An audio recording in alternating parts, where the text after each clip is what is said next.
જય શ્રી રામ।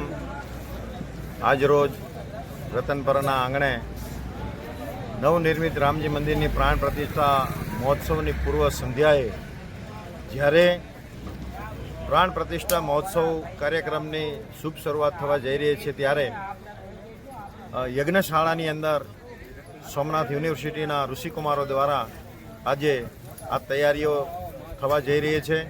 યજ્ઞના આચાર્ય તરીકે આજે લાલા મહારાજ તથા સહ આચાર્ય તરીકે હર્ષભાઈ દવે, પોરબંદર સાંદીપની વિદ્યાનિકેતનના ઋષિકુમાર તેમજ કનકેશ્વરી દેવીના પાઠશાળાના કેશવાનંદ બાપુના ઋષિકુમાર ઉમભાઈ દવે સહ આચાર્ય તરીકે તેમજ અન્ય ઋષિકુમારો દ્વારા જ્યારે આ મહોત્સવને આખરી ઓપ આપવા જઈ રહ્યો છે ત્યારે રતનપર આજે હૈયે હૈયું મિલાવી અને જે પ્રાણ પ્રતિષ્ઠા મહોત્સવની અંદર સહભાગી બન્યું છે અને ભૂતોના ભવિષ્યથી આજે રામજી મંદિર આજે રતનપરના આંગણે બની રહ્યું છે અને એની પ્રાણ પ્રતિષ્ઠા મહોત્સવ આજે 6 તારીખ, 7 અને 8 તારીખના રોજ અહીંયા મહોત્સવને ઉજવવામાં આવશે।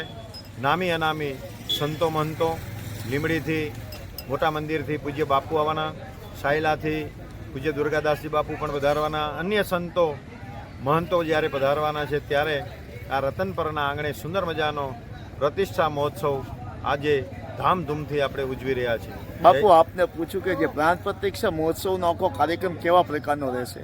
પ્રાણ પ્રતિષ્ઠા મહોત્સવ 3 દિવસનો કાર્યક્રમ છે। આજરોજ જલયાત્રા થશે, મંડપ પ્રવેશ અને આવતીકાલે ભગવાન રામ દરબાર નગર યાત્રાએ નીકળશે। તેમજ 8 તારીખે ભગવાનની અહીંયા સ્થાપના થશે, 12:39 ભગવાનની પ્રતિષ્ઠા કર્મ થશે।